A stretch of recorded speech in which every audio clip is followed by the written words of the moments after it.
Rekan-rekan media yang saya banggakan, dalam prosesnya penyidik telah memeriksa 130 saksi dan 22 ahli dari berbagai bidang yang terdiri dari satu, Dewan Pers, kedua, Keterbukaan Informasi Pusat, yang ketiga, Dirjen Peraturan dan Perundang-undangan dari Kemenkumham, yang keempat, Akademisi Digital Forensik, yang kelima, Asosiasi Digital Forensik, yang keenam, Praktisi Digital Forensik, yang ketujuh, Ahli Bahasa Indonesia, yang kedelapan, Ahli Sosiologi Hukum, yang kesembilan, Ahli Psikologi Massa, yang ke-10, Ahli Komunikasi Sosial, yang ke-11, Ahli Anatomi dari UI, yang ke-12, Ahli Hukum ITE, yang ke-13, Ahli Hukum Pidana, yang ke-14, SDM Kesehatan Kemenkes, yang ke-15, Lab Dokumen dan Digital Forensik. Selain itu, penyidik juga telah menyita 723 item barang bukti termasuk dokumen asli dari Universitas Gadjah Mada yang menegaskan bahwa ijazah Insinyur Joko Widodo adalah asli dan sah. Hal tersebut juga diperkuat oleh hasil pemeriksaan dari Puslapor Polri dalam aspek analog dan digital. Berdasarkan temuan tersebut, penyidik menyimpulkan bahwa para tersangka telah menyebarkan tuduhan palsu dan melakukan edit serta manipulasi digital terhadap dokumen ijazah dengan metode analisis yang tidak ilmiah dan menyesalkan publik. Selanjutnya, penyidik akan berkoordinasi dengan Kejaksaan Tinggi DKI Jakarta untuk proses hukum lebih lanjut. Pada kesempatan ini, kami tegaskan bahwa penanganan perkara yang kami lakukan murni proses penegakan hukum. Kemudian seluruh tahapan juga dilakukan secara profesional, proporsional, transparan, dan akuntabel. Oleh karena itu, kami menghimbau kepada masyarakat untuk bijak dalam menggunakan media sosial, jangan mudah terprovokasi oleh informasi yang tidak benar, serta selalu melakukan cek dan klarifikasi sebelum menyebarkan sesuatu. Mari kita jaga bersama suasana yang sejuk, aman, dan tertib agar ruang publik bisa selalu nyaman dan kondusif. Demikian yang kami sampaikan. Sekian, terima kasih. Wassalamualaikum warahmatullahi wabarakatuh. Om Santi Santi Om. Namo Buddhaya. Salam kebajikan. Terima kasih. Baik, mungkin silakan dari rekan-rekan media, mungkin ada yang kan?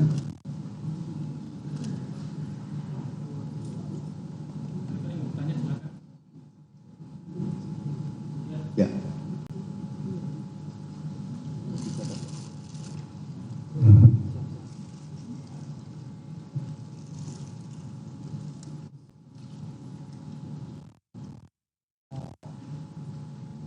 Dari mana?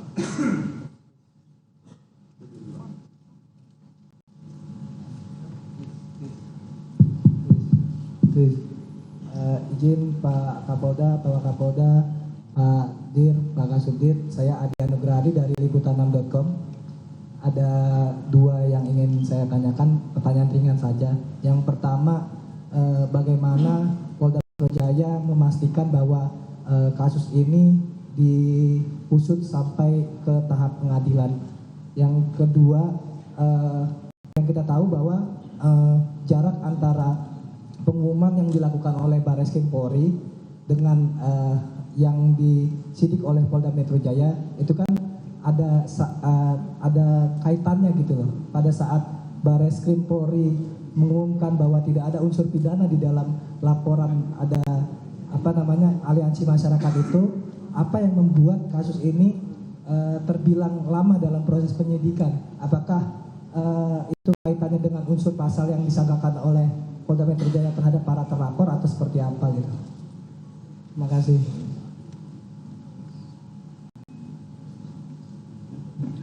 Baik, terima kasih Mas Adia dari liputan6.com. Perlu kami sampaikan yang pertama itu bagaimana Polda Metro Jaya bisa mengusut ya sampai pengadilan. Yang jelas kita melakukan tahapan-tahapan. Ya, di sini tahapan untuk kepolisian adalah tahapan penyidikan. Nah, nanti kami akan koordinasi dengan pihak masuk ke tahap ke penuntutan. Ya, dan juga nanti dari pengadilan juga tuh keputusan seperti apa nanti akan masuk ke persidangan seperti itu. Ya. Jadi masing-masing instansi kita punya kewenangan masing-masing ya. Kalau tugas kita adalah sampai ke penyidikan seperti itu, Mas ya. Dan yang kedua, kenapa untuk Baresim dengan dalam penyidikan ini dan Polda Metro agak lama? Terus terang aja banyak sekali item ya barang bukti digital forensik yang diperlukan oleh kita. Pemeriksaan itu tidak cepat, ya pasti membutuhkan waktu yang lama. Nah untuk itu, karena pemeriksaan dari hasil digital forensik dari lapor, ya laboratorium forensik dan digital forensik itu baru selesai dalam waktu minggu kemarin, nah, sehingga kita bisa menetapkan sesuai dari apa yang menjadi hasil pemeriksaan dari laboratorium forensik tersebut, menetapkan untuk proses berlanjut. Demikian. Nanti silakan, mungkin kalau untuk teknis lagi Pak Dirkrimkum bisa menyampaikan. Silakan, Mas siapa? Mohon izin Pak, dari YouTuber Nusantara, nama saya Bill. Dari YouTuber Nusantara, nama saya Bill. Mau minta klarifikasi Pak, kan kemarin kalau nggak salah yang terlapor itu ada 12 orang. Kemudian sekarang yang tersangka cuma 8 orang. Boleh dapat informasi terkait itu? Yang kedua, bagaimana Polda Metro Jaya menjamin bahwa proses pentersangkaan ini tidak akan mengalami jalan buntu alias akan sampai ke pengadilan, mengingat tidak sedikit juga kasus yang sudah tersangka tapi SP3. Saya pikir demikian. Ya mungkin silakan Pak Dirkrimkum bisa menambahkan. Terima kasih Jenderal, mohon izin Pak Bill, kami sampaikan tadi dipertanyakan mengenai 12 yang awal dilaporkan. Dalam proses penyidikan ini tentunya kami berdasarkan pada fakta hukum yang kami peroleh di dalam proses penyidikan secara saintifik. Saat ini kami menetapkan 8 orang menjadi tersangka yang diduga melakukan satu perbuatan pidana. Namun demikian proses penyidikan ini terus berlangsung dan kami terus melakukan pendalaman. Kemudian berkaitan dengan bagaimana selanjutnya proses penyidikan ini berjalan, tentunya kami juga sebagai sebuah kesatuan bersama-sama dengan Jaksa Penuntut Umum dalam criminal justice system, kami terus melakukan koordinasi berkaitan dengan perkembangan penanganan perkara ini, ya tentunya dalam hal penuntutan juga ke depannya untuk dihadapkan di sidang peradilan sehingga bisa memberikan rasa keadilan bagi masyarakat Indonesia. Siapa? Silakan. Selamat pagi Pak, saya Mahardika dari CNN Indonesia TV. CNN. Tadi ada beberapa tersangka yang juga dijerat dengan UU ITE, apa ya, artinya kan ancaman hukumannya di atas 5 tahun. Apakah akan dilakukan penahanan mungkin Pak? Terima kasih. Silakan Dirkrim, bisa jawab. Baik, terima kasih Mas dari CNN ya.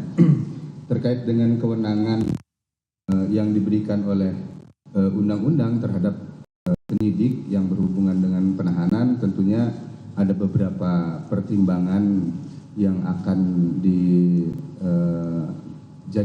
sebagai bahan pertimbangan oleh penyidik nanti pada saat pelaksanaan pemeriksaan kepada tersangka.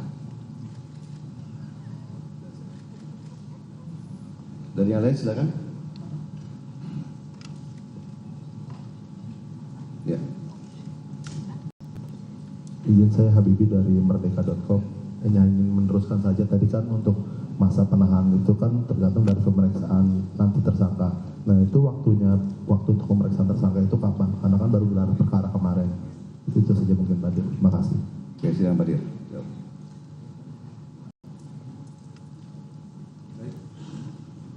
Terima kasih. Tentunya kita setelah ini akan mengirimkan surat panggilan kepada yang bersangkutan.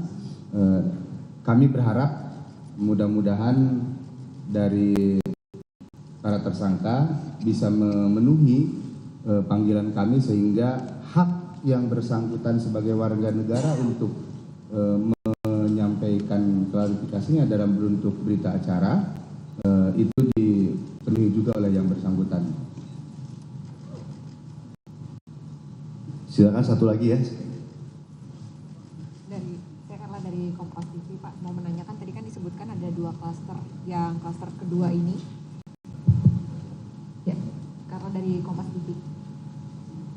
Yang klaster kedua ini kan tadi disebutkan ada 3 dan yang klaster pertama ada 5 tersangka. Nah, ini yang berdasarkan backgroundnya dibedakan 2 klaster ini, peran-peran yang mereka lakukan sehingga dibedakan ada 2 klaster ini kan untuk juga ada yang sedikit berbeda, mungkin bisa dijelaskan lebih lanjut. Terima kasih. Baik, terima kasih Mbak Carla dari Kompas ya Mbak. Tadi disampaikan oleh Pak Kapolda terkait dengan 2 klaster. Dalam hasil penyidikan kami yang diperoleh fakta dari hasil penyidikan tersebut, tentunya penentuan klaster adalah berdasarkan dari fakta penyidikan yang diperoleh oleh penyidik.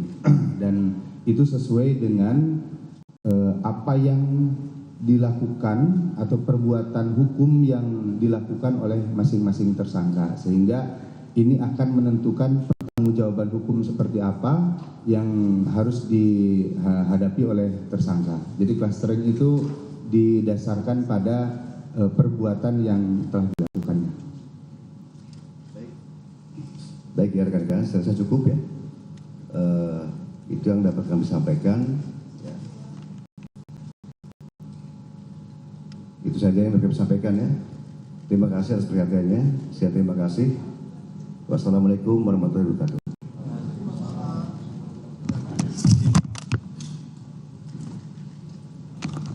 Ya, saudara, Anda menyaksikan Breaking News Kompas TV bersama saya Linta Budiastuti. Anda baru saja menyaksikan pernyataan langsung dari Kapolda Metro Jaya Irjen Pol Asep Edi Suheri terkait dengan gelar perkara kasus tudingan ijazah palsu Jokowi. Polda tetapkan 8 tersangka tudingan ijazah palsu Jokowi, saudara. Dalam hal ini polisi telah memeriksa sejumlah saksi dan ada 22 ahli yang diperiksa oleh polisi. Beberapa di antaranya adalah Dewan Pers, ada ahli digital forensik, ada ahli bahasa Indonesia, ahli sosiologi hukum, ahli komunikasi sosial, ahli hukum ITE, dan ahli hukum pidana. Sebelumnya ada 12 terlapor terkait dengan kasus tudingan ijazah palsu Jokowi, namun polisi menetapkan 8 tersangka untuk tudingan kasus ijazah palsu Jokowi ini, saudara. Pemeriksaan dilakukan melalui fakta penyidikan berdasarkan peran masing-masing tersangka yang akan mendasari hukuman atau pertanggungjawabannya ke depan.